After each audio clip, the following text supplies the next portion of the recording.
এই এভরিওয়ান, এই ভিডিওগুলো এক মাস যাবত আমার ফোনে ঘুরছে, তাই ভাবলাম আজকে তোমাদের সাথে শেয়ার করেই ফেলবো। দেন গ্যালারিটা একদম ফাঁকা করব। তো চলো বেশি দেরি না করে তোমাদের সাথে শেয়ার করা যাক জয়দার বার্থডে ব্লগ। দাদার জন্মদিনে ওকে সারপ্রাইজ দেওয়ার জন্য রাত বাজে এখন 12টা। এদিকে আমি আর রাজ একটা কেক এনেছিলাম, বাট কেকের উপরে কিন্তু কিছুই লেখা ছিল না, মানে হ্যাপি বার্থডে জয় এগুলো কিছুই লিখে আনিনি। দেন কি করব, এর জন্য আমরা লিকুইড দুধ না, গুঁড়া দুধটাকে লিকুইড বানিয়ে দেন এইটার উপরে হ্যাপি বার্থডে জয় লিখেছিলাম।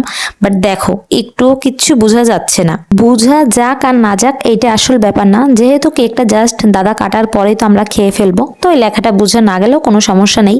বাট ও যেন দেখে বুঝতে পারেন যে এটা ওর বার্থডে কেক, এই কারণে জাস্ট একটু ওই হ্যাপি বার্থডে জয় লিখেছিলাম। বাট ওটা তো বোঝা যাচ্ছে না। যাই হোক না কেন, এখন এসে দেখলাম যে ও কিন্তু ঘুমিয়ে পড়েছিল। এরপরে আমরা ওর রুমে এসে দেন লাইটটাকে অন করে দেখো রুষা তো খুবই খুশি ছিল। আর সেই দিন রাতে রুষাকে আমাদের বাড়িতে রেখেছিলাম, যেহেতু রাত 12টার সময় একটা ছোট্ট কেক এনেছি, তাই রুষা যেহেতু ছোট আমাদের ভাই বোনদের মধ্যে, ওকে না রাখলে তো হয়ই না। তো এরপর দাদাকে উঠিয়ে দেন আমরা বলছিলাম যে এই কেকটাকে কেটে ফেলতে, আর আমরা ভেবেছিলাম কেকটাকে জাস্ট 12টাই ওকে দিয়ে কাটাবো। বাট সেটা আর হলো না, যেহেতু কেকের উপরে কোনো কিছু লেখা ছিল না, তাই আমি আর রাজ বেশি চালাকি করতে গিয়ে এমনভাবে লিখেছিলাম যেখানে 1 ঘন্টা দেরিও হয়েছে, বাট কোনো কিছু লেখাও হয়নি। তো এরপর আর কি করার, রাজ বলল তাতে কোনো সমস্যা নেই, চল এটাকে এখন কাটাকুটি করি, যেহেতু এটা সেই পেটেই যাবে ভাই, খেয়ে তো ফেলবই, অর্থাৎ এত লেখালেখি দিয়ে কাজ নেই। এত পরিমাণ তাড়াহুড়ো করছি, দেখো যে একটা বেলুন বা একটা মোমও কিন্তু আনিনি। এই মোমটা ঘরে ছিল, দেন সেটাকেই জ্বালালাম। যদিও বা এটাও রাতের বার্থডে সারপ্রাইজ ছিল, তাই আর এত কিছু আমরা ডেকোরেশন করিনি, জাস্ট ওকে ঘুম থেকে তুলে দেন কেকটাকে কাটিয়েছি। আর ও কাটলেই হবে, এরপর তো আমরা খেয়ে ফেলবো, মেন উদ্দেশ্য কিন্তু এটা। আর আমরা শুধু তোয়াকে মিস করছিলাম, যেহেতু তোয়া বেড়াতে গেছিল তাই তোয়া থাকতে পারলো না, আর আমরা সবাই ছিলাম। আর তোয়ার জন্য কিন্তু আমি কেকটা রেখেও দিয়েছিলাম যে তোয়া পরের দিন এসে খাবে। আর এইদিকে রুষা যেহেতু কেকটা ভালো খায়, এর জন্য রুষার সাথে একটু দুষ্টামি করছিল। আর দেখো ও বারবার কি পরিমাণে হা করছে কেকটা খাবে, দেন আবার মুখটা বন্ধ করে নিচ্ছে।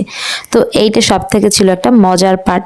তো অবশেষে কেক কাটাকুটি দেন রুষার খাওয়া হয়ে গেছে। এরপরে এখন আমি সুন্দরভাবে পিস পিস করে দেন সবাইকে দেব। তার আগে আমি যদি একটু না খাই সেটা কি হয়? আর সত্যি কথা বলতে এই কেকটা কিন্তু খেতে দারুণ ছিল। আমি যেহেতু আমাদের পাশে একটা আপুর কাছ থেকে এই কেকগুলো অর্ডার করি, মানে সে হোমমেড কেক বানায় বাসায় বসে, দেন ডেলিভারিও দেয়। তো তোমরাও যদি বরিশালের মধ্যে থাকো তাহলে অবশ্যই এই কেক একবার ট্রাই করে দেখতে পারো, মানে কেকগুলো কিন্তু খুব দারুণ হয়।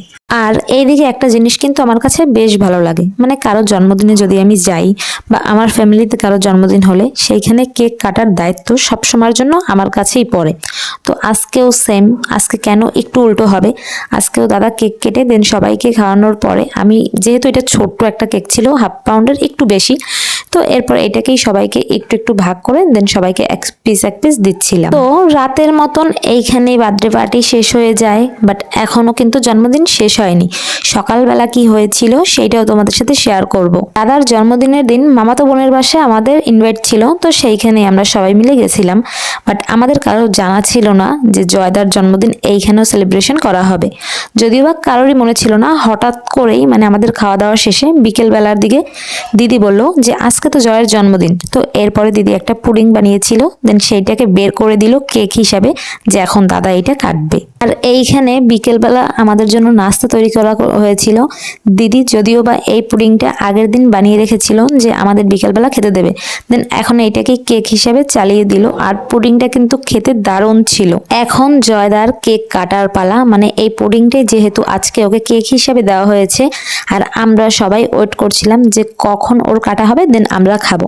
আসলে তো এইটাই হয় তাই না, যার বার্থডে সে জাস্ট ওয়েট করে থাকে যে কখন কেকটা কাটবে, আর আমরা বাদবাকি সবাই ওয়েট করে থাকি যে একটা সে পোজ দিলেই বাদবাকিগুলো নিয়ে আমরা খেয়ে ফেলবো। আর আজকে দিদির বাসার রান্নাবান্নাগুলো কিন্তু দারুণ ছিল, মানে এত পরিমাণ মজা হয়েছে। আর তখন কোনো ভিডিও করতে পারিনি, আসলে আজকে ব্লগ করব তেমন কোনো মন মানসিকতা ছিল না। বাট যখন দেখলাম যে এখন একটু বার্থডে সেলিব্রেশন করা হবে, এই কারণেই কিন্তু জাস্ট ভিডিও ক্লিপগুলো নেওয়া। তো দেখো আমরা সবাই ওয়েট করে আছি যে কখন কেকটাকে পুডিংটাকে খাবো কেক হিসাবে। তো এটার জন্য অপেক্ষা করেছিলাম। তারপর দিদি পিস পিস করে আমাদের সবাইকে দিয়ে দিল। তো ভিডিওটা এই পর্যন্তই করা হয়েছিল। চলো নেক্সট ব্লগে আবার দেখা হবে। আজকের মতন ভিডিওটা এই পর্যন্তই।